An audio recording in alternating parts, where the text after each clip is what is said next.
Jewish Education in Media is pleased to present L'Chaim, a program that highlights the people, issues, and events of importance to the Jewish community. Now here is your host, Rabbi Mark Golub.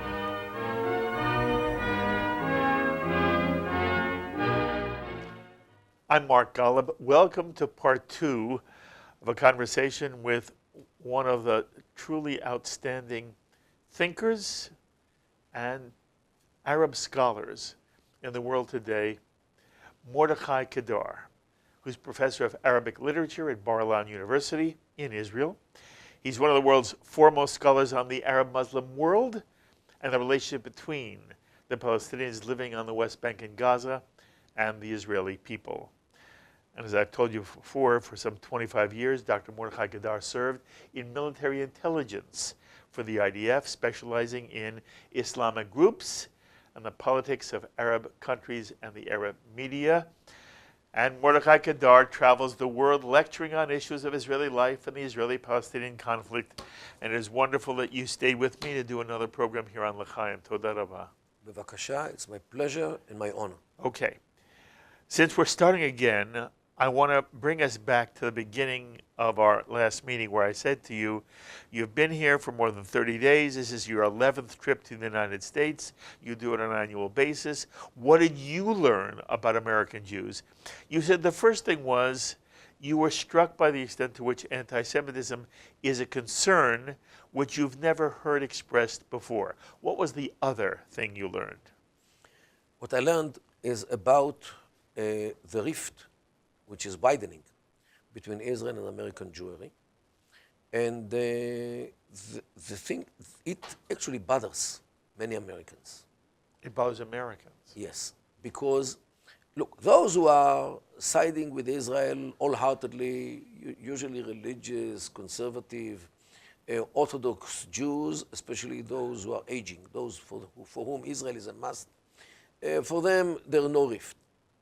In many cases, don't forget that their children are already in Israel because they either go to serve in the army or they go for gap year or they come on aliyah.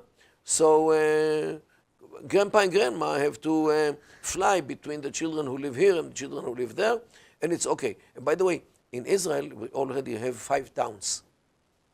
5 towns: Netanya, Raanana, Efrat, Ramat Beit Shemesh, and Jerusalem.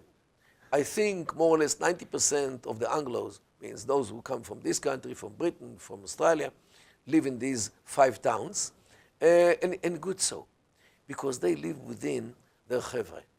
And it eases the landing in Israel. After all, Israel is different culture, different weather, different temperament. You know, Israelis are driving in a different way compared to here. Whenever I come back to Israel, after a month here, I get a cultural shock, but I get used to it after 2 or 3 days, because otherwise you cannot survive in the roads. But definitely, it is some kind of a good thing that you have even synagogues. Look, in Raanana, where I live, we have already 2 synagogues, which are run in English. One, the majority are people from South Africa, and one, people who come from America in their 30s with children, and some of them commute because they keep Commute to? here because they keep the law practice or the medical practice, and they live in Israel, and the wives are there with the kids. The kids feel great. How is it like? They don't have to pay $30,000 a year for Jewish education, yes. so they can have more kids, okay? Yes. And the kids can walk in the streets until whenever they like, 2 or 3 a.m. The streets are safe. So they feel much better. And the wives have, of course, the SUV for the hard terrain of Raanana between the pharmacy and the supermarket. Otherwise, how can you get along in Raanana without a 4-on-4? Okay, so good. They feel comfortable. In most cases, they can buy some good real estate in Israel, which is very, very problematic for some people here. Because if you live in the Midwest and you can sell your property for $250,000, $100,000, What are you going to do with this in Israel? You can buy one corner of an apartment. So this is a problem because real estate in Israel is very high.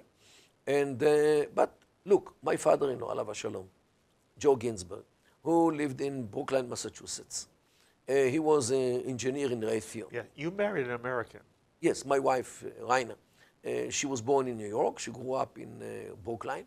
And she came on Aliyah after she finished high school in Maimonides. Her family was already in Israel because her younger sister was supposed to start high school, so she stayed for another year in Brookline.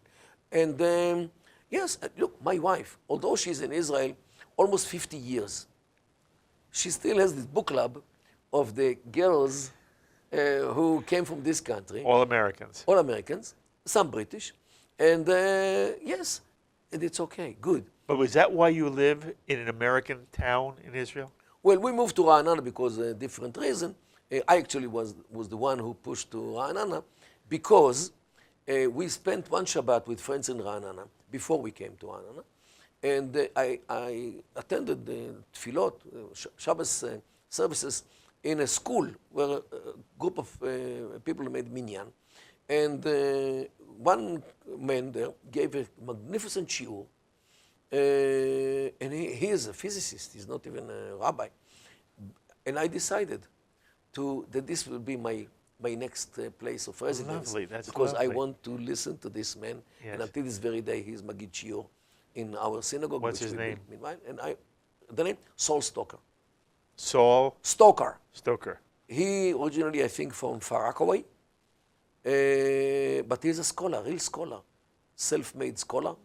And I love to listen to him. It's just so interesting to hear an Israeli say, I moved to a town because I liked the teacher there, the scholar there. Yeah. It's not an American model, of course, but it is in Israel. I don't know how much it's prevalent because in Israel you buy apartment according to your abilities, Yes. the proximity to the workplace. But this was, since I listened to this, it was 1984. I listened to Saul in this shiur, which he said between Mincha and Ma'ariv on Shabbat and Suda Shlishit. I decided this will be my next time. So How far are you living then from Bar-Ilan? depends on the time. When you go, when it's not rush hour, it's 15 minutes drive. If it's rush hour, it could be up to an hour, which in Israel is much. But and so in '87 when we moved, decided to move, we moved to Raanana because of this. And yes, and the community in Raanana is very nice, very welcoming. And for my wife, it was very, very interesting. But our children are all Israelis. Meaning what? They speak Hebrew. They don't speak, of course, they know English because of the mother. But in the street, they never answered her in English. Even when they were 2 years old, they answered her in Hebrew because they felt that in the street, the language is Hebrew, not English. And it was always cute that she asked him a question in English and they answer in Hebrew. In the street, at home, English. They did not mean this as disrespect to her. They didn't know why, because in the year of, Yes. when we are 2 years old or 3 years old, you don't understand these things. You know that in the street, the language is Hebrew. By the way, my father and mother are Israel, they came from Poland in the 30s.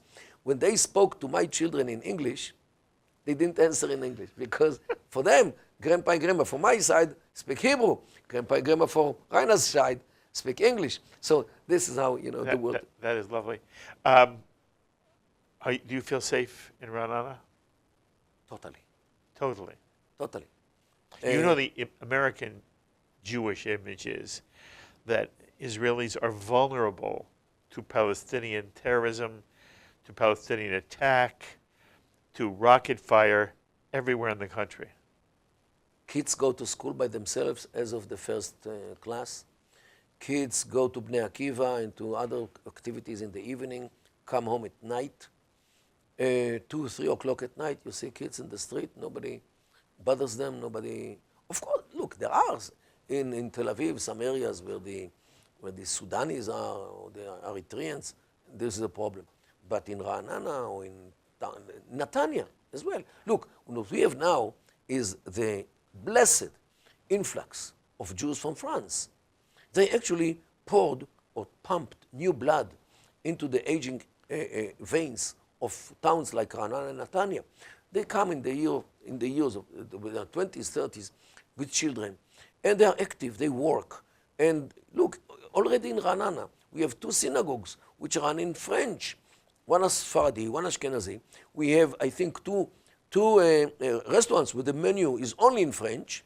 And we have already a clothing store, La Parisienne. Good, very good, they feel at home. And they can speak in French. Good, very good. This is, in my view, good Klitat Aliyah. When you don't have to change your mindset immediately, it doesn't work. You can feel at home, like in France or in America. If you live in a town like Raanana, the next generation will be much more Israeli. Okay. And the third generation will be totally Israeli.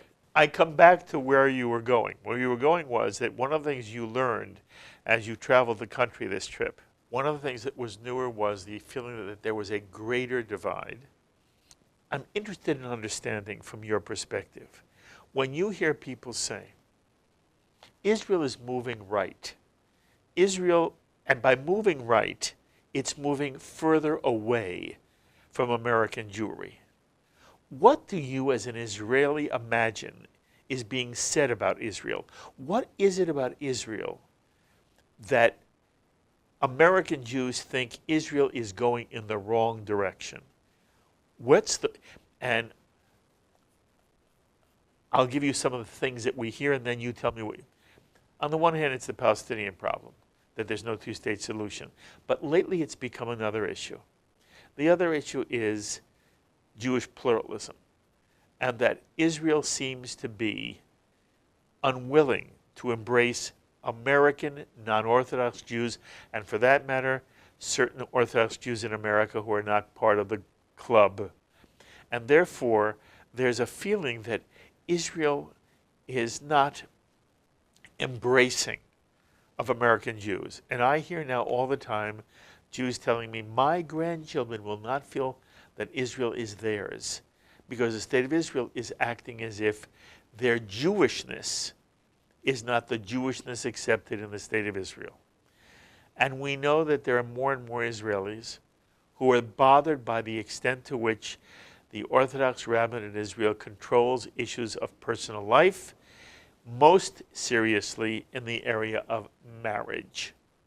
And that when Netanyahu caved on the Western Wall compromise, many American Jews used that as a symbol of Israel as a whole moving away from, the way it's said is, Jewish values. But what they mean is a view of liberal, yes. And that as a result, there are people who now worry that there is a growing disconnect between Israel and the majority of American Jews. And we spoke about that last time when we talked about the article by Jane Eisner. But I want to focus on it with you for a moment. The context in which Israel is seen as a right-wing country. To what extent, from an Israeli perspective, is that true? And is it pejorative for you, as it is a pejorative within American liberal Jewish circles? Well, first of all, this is a situation. I cannot deny it. I see it, I hear it, I sense it. And yes. And what's the it? I see this widening gap between how Americans think that Israel should behave and how Israel behaves. And is it Israel's fault in your mind? Wait, wait a minute. When we talk about marriage and what happened with the Kotel, first of all, we have to remember, or Americans should always bear in mind, that Israel, first of all, is a democracy. And democracy, or the policies in democratic system, are a result of Knesset, parliament, and the power of the parliament of the people who represented in the Knesset.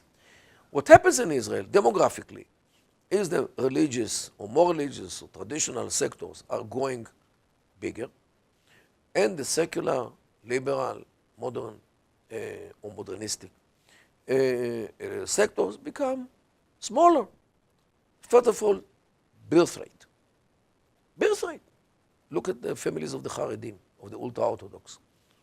People have 15 and 20 kids as well. Modern Orthodox, 5 children per family is not an exception. We don't have to pay $30,000 per year in the Jewish education. And while the non-religious, first of all, they get married very late. So if you get married at the age of 30 or 30-something, how many kids are you going to have? Secondly, many of them do not even get married. They just live the way they live. And many more of them tend to leave Israel. To relocation by the company or because their emotions are not, let's say, so strong in order to combine them to the country, because they don't share the dream of Jews to live in Israel as their grandfather, when they came to Israel, were attracted by the fact that Judaism actually in Israel. So since Judaism, yes, we have large community of secular Jews who feel much less obliged to the generations of Jews who hope to come to Israel. They have business, they have all kinds of considerations. And when they come here, by the way, Israelis who are not affiliated to any Jewish community here, the rate of mixed marriage within their children is higher than the rate of mixed marriage within the American Jewry. Israelis. Okay, so this is what happens here. So the secular sectors of Israel become lower and lower in demography, while the religious sectors become bigger and bigger. And lo and behold, the Knesset reflects. So what do you want now? Dictatorship of secular sectors or democracy which reflects the size, the changing size? By the way, So- Mordechai, if you- everybody's going to say we want democracy. What they're also going to say is what Mordechai Kedar has just described is a changing Israel. And the course. question is, will this changing Israel have an embrace of the American Jew as the early years of Israel did, really up till relatively recently? But now there's a feeling that Israel is going in a different direction because of the democratic process of Israel. It's organic. It's not imposed.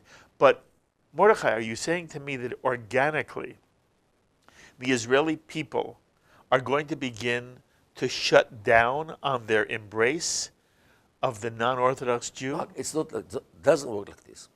Look, my father, alav hashalom, he came from Poland. He had a sister in Crown Heights. My cousin, their son and me, our first cousins. So the ties between the Israel, and there are many families like this, because from Europe and from other countries, one man went to Israel and his brother or sister came to this country. So the family ties, which were in the 50s, 60s, were alive. And this is why the proximity between the two communities was very close.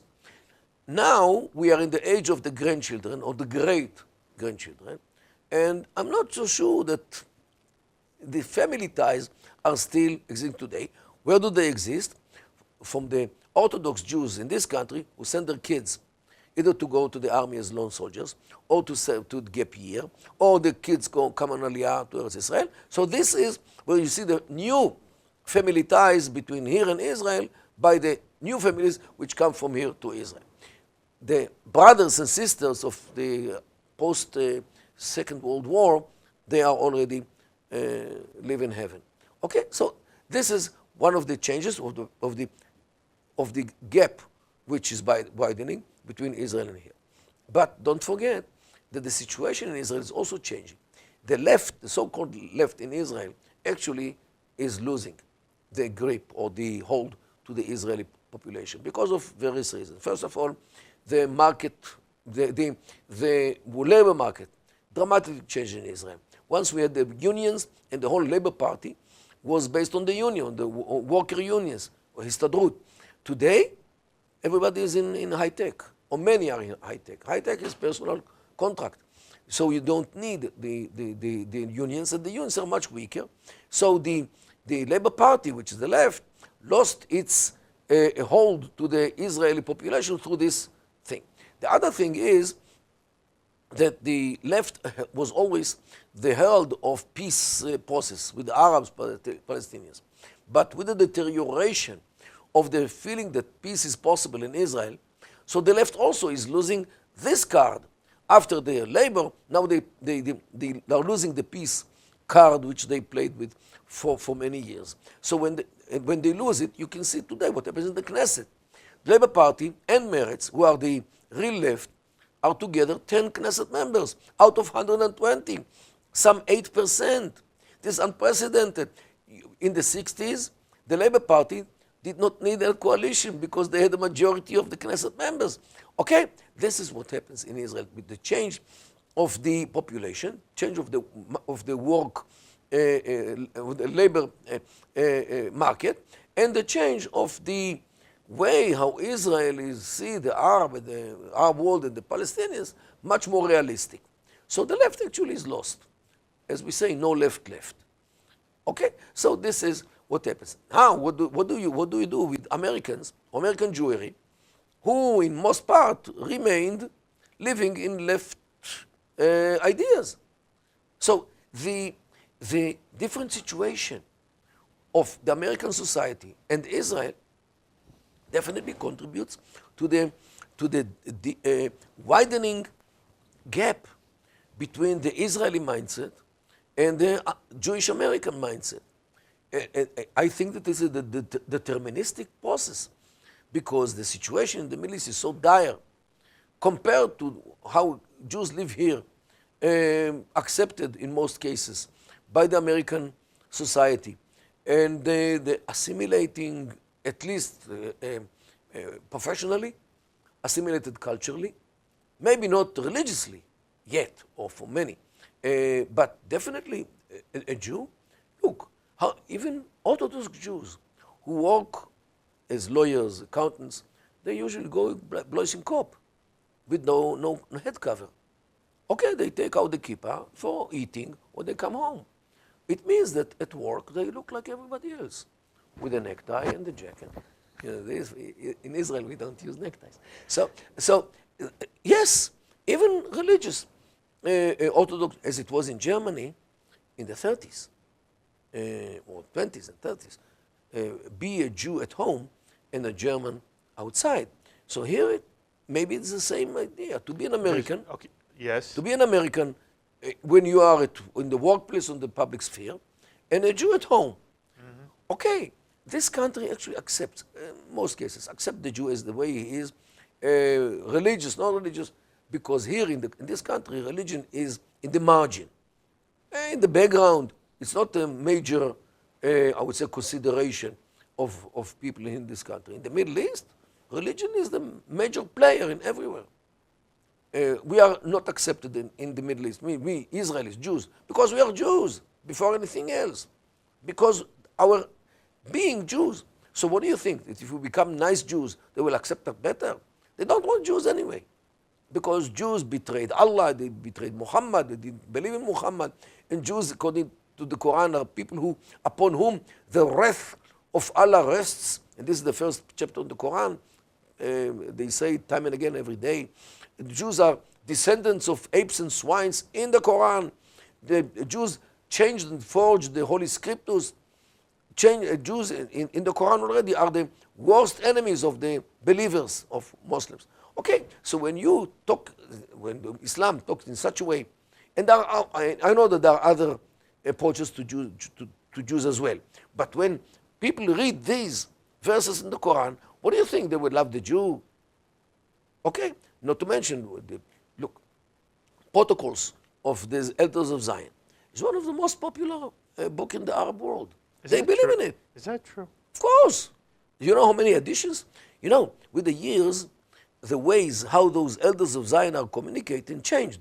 because in the 80s, they are communicating by fax already.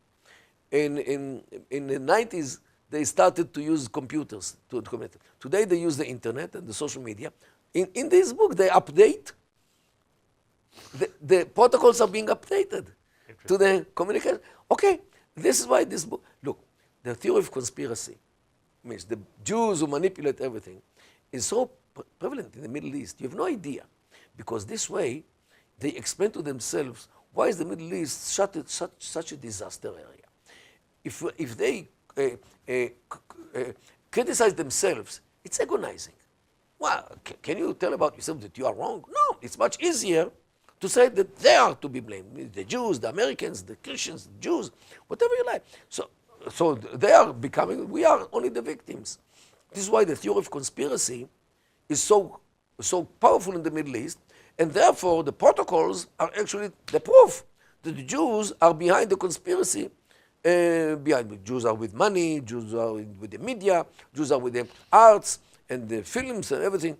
Metro Goldwyn Mayer, okay, well, you're not Jewish. So definitely, the Jews are running the world. So it's much easier to explain now why the Arab world is a disaster. Okay. As you describe the reasons why this divide between American Jewry and Israel is happening, do you see anything, A, to change it or slow it down? Or are you worried, Mordechai, that, my children's generation, my grandchildren's generation, they simply will have no emotional attachment or commitment to the state of Israel? Well, like a dance. Both sides are responsible for the situation. Both sides are responsible to deal with the situation. What do I mean? First of all, the fact that Jewish education here is so expensive pushes many Jewish kids to public schools. And, what you learn in public schools is what you get. Okay?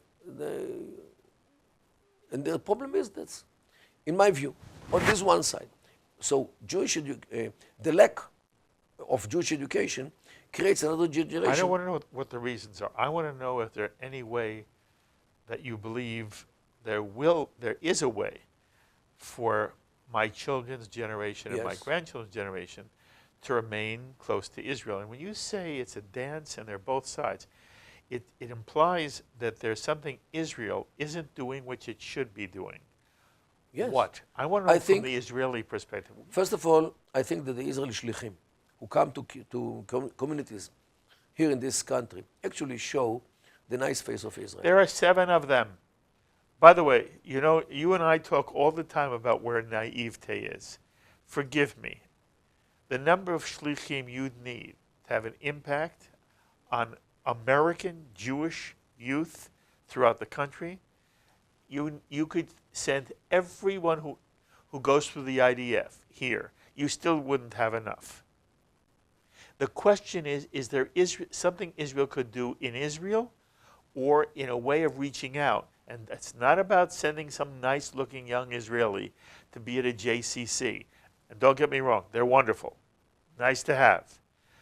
But they're not going to be speaking to the children and grandchildren whom I'm worrying about. And when you describe it, I say to myself, is this just the evolution of Jewish life? Modern Jewish life is going to be such that there will be a state of Israel, and only Orthodox Jews in America. And when I say Orthodox, I'm talking about the entire spectrum of Orthodoxy.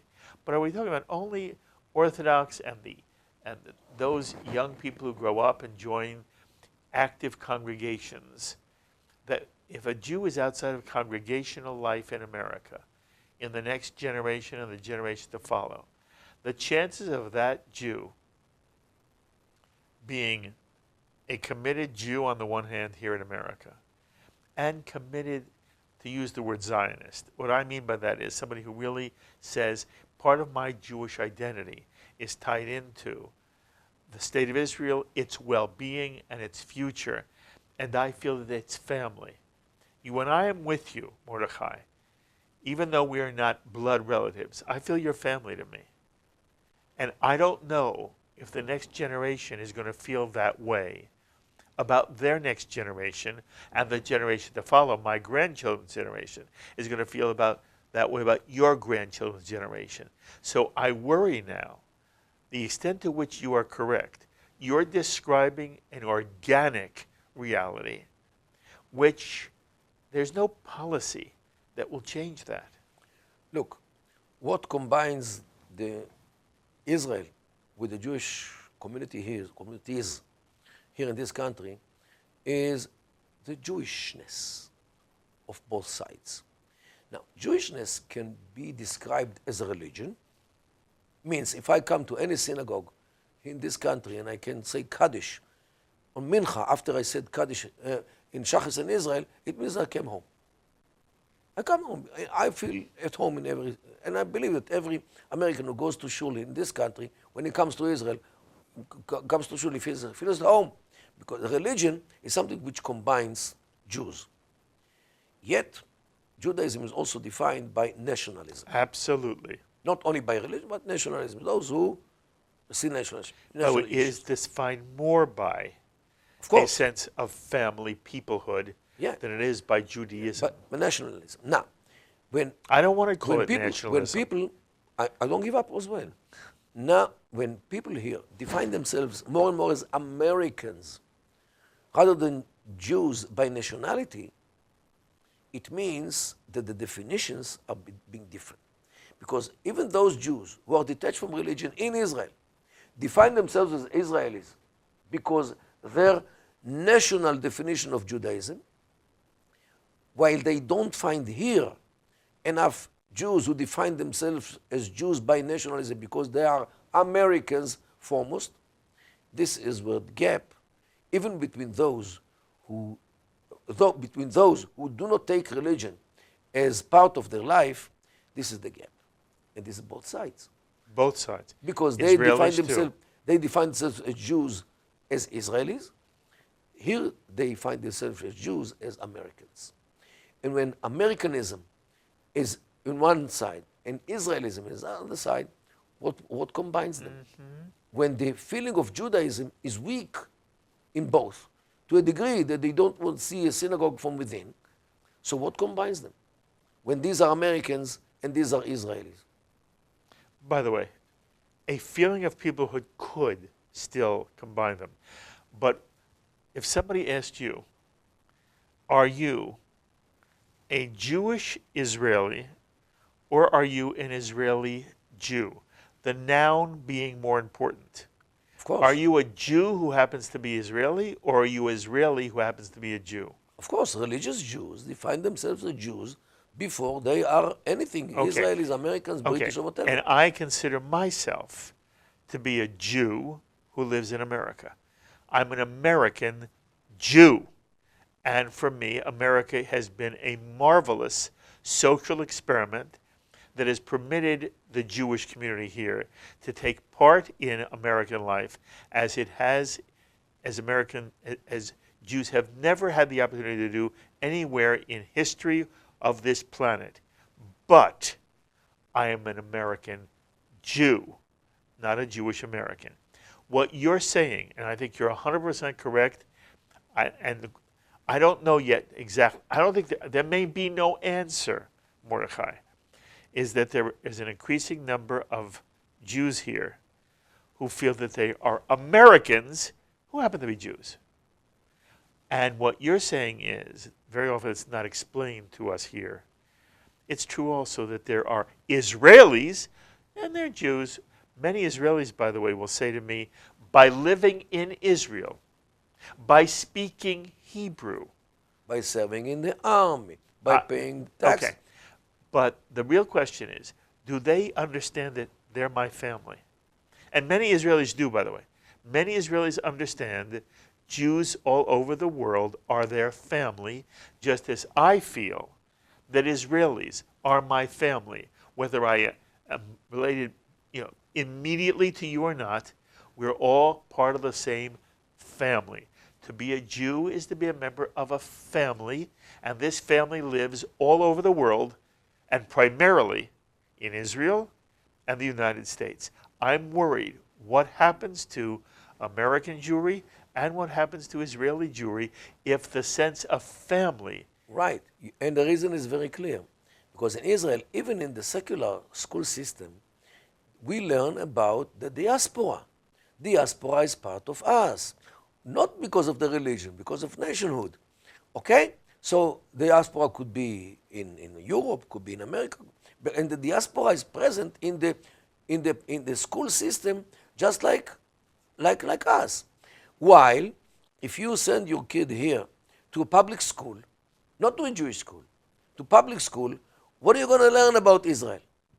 Nothing. And what are you going to learn about the Holocaust? Holocaust Nothing. even. Okay. What are you going to learn about the establishment of the State of How Israel? can an American kid, an American Jew, who goes to public school in this country, learns about Israel minimum, if at all, learns about Holocaust, Jewish life, if at all, nothing almost.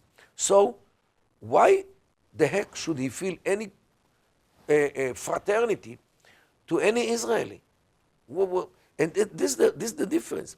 Because for us, even the secular Israelis, for them diaspora is us. Because of nation, because we are then the same nation, the same everything. But here, those who are not affiliated to any community, Jewish community, and send their kids to public schools, what do you expect? Okay. That their Jewish identity will be as strong as their grandfathers? But you also, unless there's a dramatic change in the way in which Jewish children are raised here in America, you are pessimistic about the link between American Jewry and Israel. Look, in Israel we realize that, and we know what happens in this But country. am I right? You are You are pessimistic. definitely right. And don't forget that the Ministry of Education actually has a good part of its budget to support Jewish education in the broad definition of Jewish education in the diaspora. And we see it as, a threat for Israel if Jews in the Western countries assimilate and leave Judaism in the practical life. Okay. And this is why Israel should be and does invest resources Okay. in order to support Jewish education. You're an Orthodox Jew. Yes. From your perspective, do you want Israel to make some kind of change in policy that would be more embracing of American Jewish pluralism? And very often you will hear American Jews say, and American Jewish leaders say, Israel has a responsibility to, if it wants to be Israel for the entire Jewish people, the entire Jewish family, if Israel claims that's what it is, and it wants American Jewish involvement, engagement, loyalty, forget money even, just an emotional and political support. If Israel wants that, Israel must change the way it relates to non-Orthodox streams of Judaism.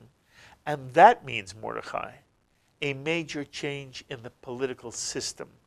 Because at the moment, the Orthodox parties have the ability to win seats in the Knesset.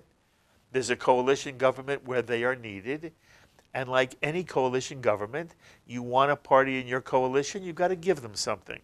And what the religious parties are demanding is control over certain aspects of Israeli life. I am told, and I want to hear you speak to this, that more and more young Israelis resent the fact that they cannot choose to be married by the rabbi of their choice, but must be married by the equivalent of a justice of the priest of the peace in a city hall type thing. Even if they want to then go back to Raanana and have a ceremony with a chuppah in a Reform synagogue or a conservative synagogue, now, they can do that, but it's not the real wedding. The real wedding is the one that took place at the equivalent of a city hall, and that more and more young Israelis are upset with that reality, are upset that there are issues about how Shabbat will be celebrated, whether buses will run, and that the modern young Israeli wants Israel to be a secular state where if one wants to observe Judaism, it's the most hospitable place to do it, but it should not be imposed. These are all part of the same issue. To what extent is Israel, the American Jew says, going to change the nature of Judaism in Israel to be more helpful to your younger generation and to be more embracing of the non-Orthodox Jew in America? What do you say? Well, Israel is a country of compromises and arrangements. Everything can be arranged. Let them sit together until they decide what they want to do. Who's the them sit both together? sides. The What's both ultra-religious, sides? the ultra-religious and those who oppose them. And at the end of the day, they know how to formulate what they want. I will cite some examples. We had a question of conversion. Conversion, whether to recognize conversions made by Reform rabbis or even conservative rabbis.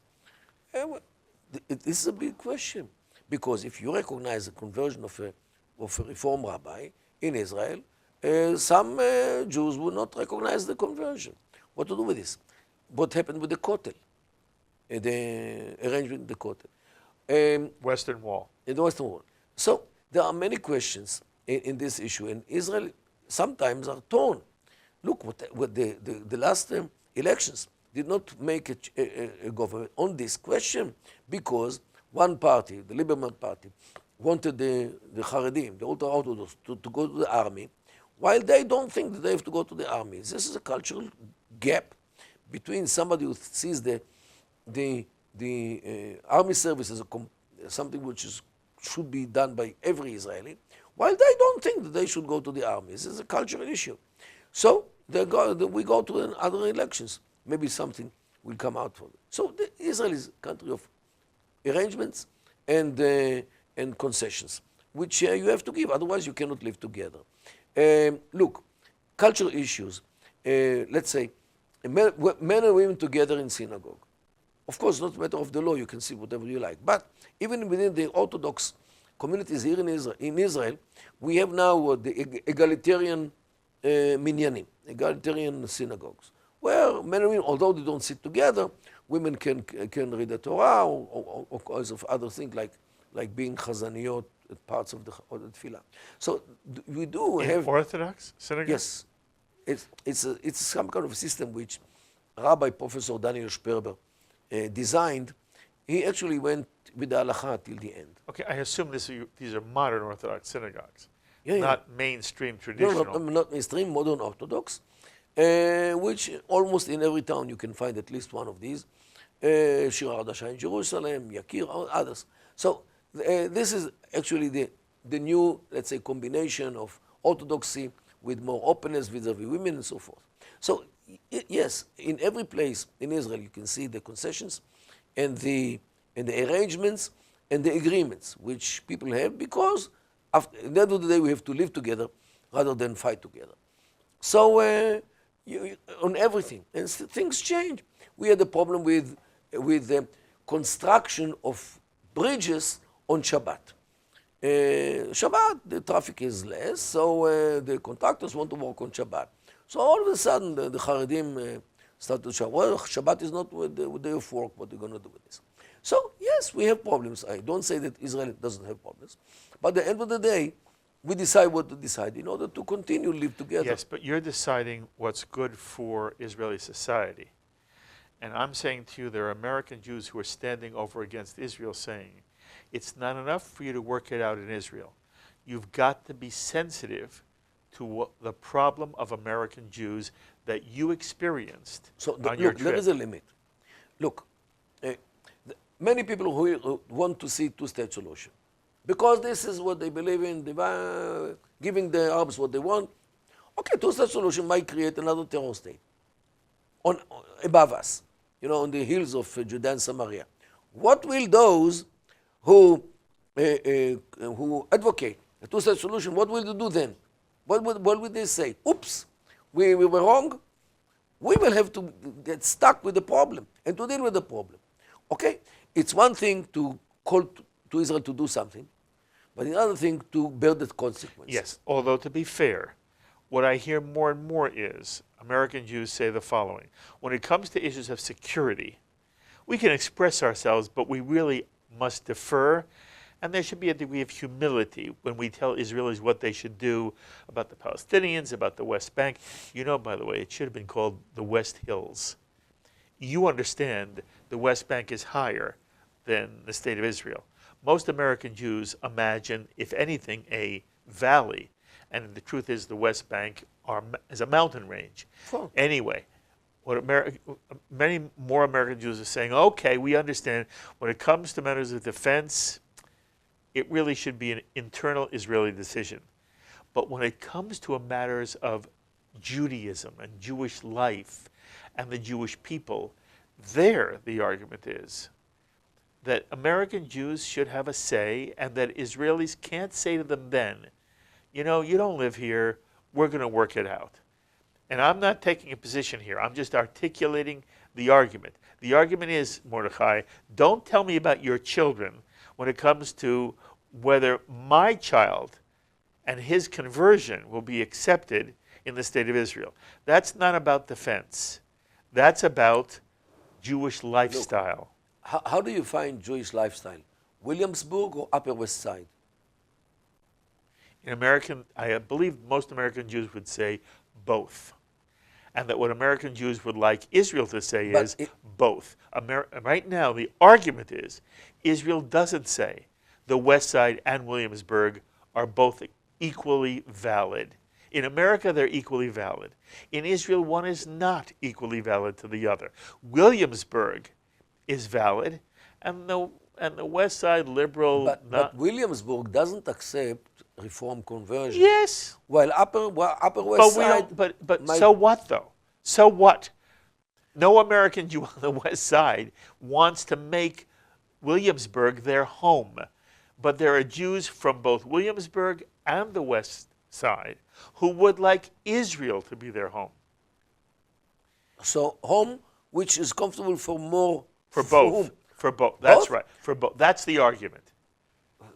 This is some kind of contradiction. If you want Israel to be very comfortable for Williamsburg, how can it be comfortable for Upper West Side? And if you want Israel to be... the same way they're true... The argument is the same way Jews in America who live in Williamsburg or on the West Side are both comfortable. The state does not give preference to one. Here you have the luxury that you don't have a law which talks about conversion. Correct. In Israel, after all, this is a state of Jews. We have the law which talks about this thing. We don't have the luxury of pushing aside every decision which people cannot come to Are you saying there's no way to resolve this? How do you... Look, the whole essence of the existence of that Soviet Israel is that once and for all, we cannot live as communities, we live as a state. And state has one government, one decision, one law system, one court, one rabbinate, one everything. And this is the change in Jewish mind which we came to Israel. Now you have to accommodate between all the change, all the different factions, but at the end of the day, you cannot have two laws. One law for the Reforms, one law for the Orthodox. It doesn't work. Here it can exist, because here you are the luxury of not having any law. Because every community, every shul runs according to its rabbi. In Israel, this is not the essence of the state. Mark, we are out of Golus. We are now have to make decisions, and decisions I mean to cut. And this is what we Israel all about. To cut means to cut a deal. By the way, I am so appreciative of you, and I don't know whether the audience appreciates. No one has been able to articulate it as clearly as you just have, and I don't know whether, we're at the end of the second hour. It's almost like there should be a program just about this, and you should be on a panel with me here talking about the complexity of what it means to have a Jewish state. A Jewist. And I want to make sure, I think you'll agree with me. What I keep saying to people is, I understand that this is a complicated issue. I understand sometimes feelings can be hurt. I understand you think that you're being treated as a second-class Jew. If you go to Israel and you get off the plane at Ben Gurion Airport, you spend a week in Israel, a month in Israel, a summer in Israel, years in Israel, except for the most narrow circumstances of observance. No Israeli treats you as a second-class citizen.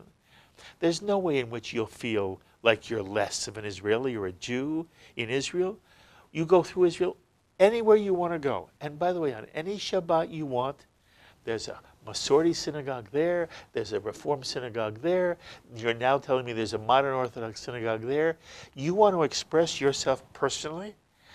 There is as much freedom in Israel on a personal level as there is in America. And yes, if you want to go to a public place, public Jewish space in Israel at the moment is recognized to be under Jewish law. And when people say you go to the Western Wall, the Kotel is like an Orthodox synagogue. That's right. And at the moment, that's what Israel has done. It's created an entire country where a Jew can be anything he wants to be, Jewishly. But in public space, the state is a Jewish state. And that, in essence, was what you were trying to explain. Am I correct? Exactly this. And look, we don't have the luxury of not deciding. Okay? Because it's a state. You have to decide whether you you walk on Shabbat or not. Here you can decide for yourself. Here the state have to decide about these things, and this is the problem. It's not easy. There are all kinds of people who pull the wagon to this side and that side, and we have to hope that the wagon will continue to be one wagon. The wagon is moving wonderfully, and you're so much a part of that. Thank you so much. 2 hours go by like that for me. I want another hour with Pleasure. you, but you'll be back, won't you? Of course. There's so much to talk to you about. You make such a unique contribution, Thank you so not much. only to Israeli life, but to diaspora life, to American life, and then you come and you sit with me for hours and you make your contribution on JBS. You know I love you so very, very much. Thank you so much. And it's always wonderful to be with you. I can't wait till the next time. Nesiya Tova, you leave for Israel later today. You have a good trip back, and then we'll stay in touch. If I'm in Israel, we'll see each other, and then you'll come back again. Of course. Thank you so Thank you much. so much. Thank you. No one like this man. The thoughts of Mordechai Kedar, professor of Arabic literature at Bar-Ilan University in Israel, one of the world's leading authorities on Arabic culture, thinking, media. And what he's able to do is he gives us an insight into what's really going on. First of all, in the Arab, Muslim, Palestinian world.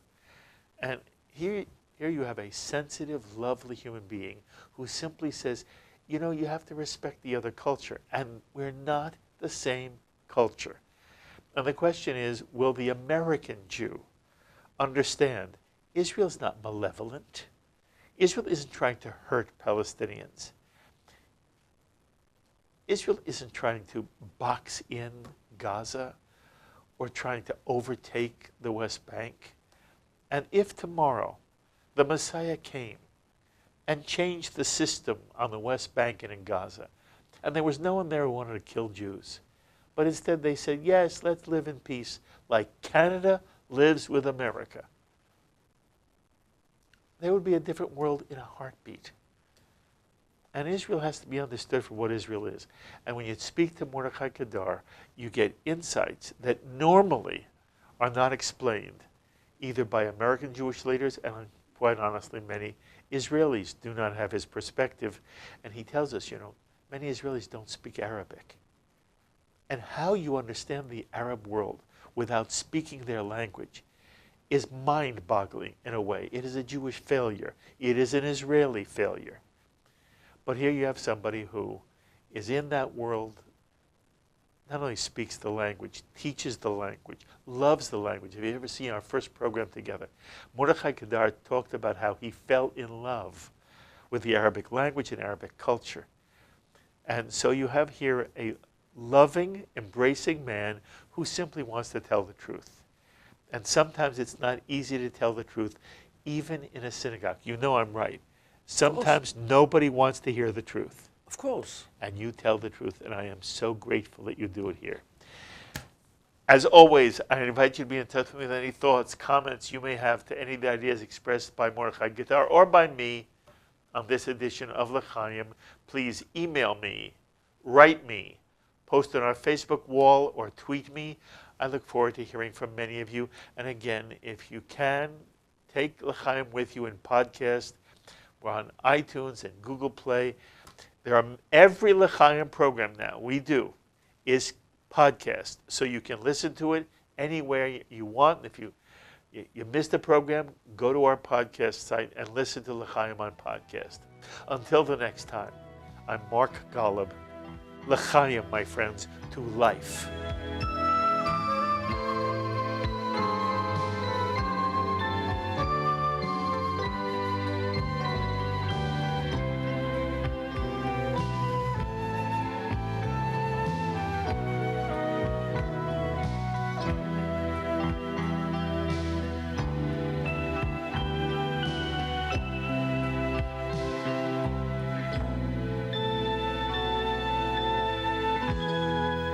L'chaim is a presentation of Jewish education in media. We would be pleased to send a complimentary DVD of this program to anyone who wishes to support JBS with a tax-deductible gift of $36, double chai or more. Simply visit the JBS website at jbstv.org and click on the Donate button to make a donation by PayPal or your credit card. And please indicate the program for which you would like a DVD. Or you can send your tax-deductible check to JBS, P.O. Box 180, Riverdale Station, Bronx, New York, 10471. And again, please remember to indicate which program you would like to receive with our compliments. And we thank you for your kind support.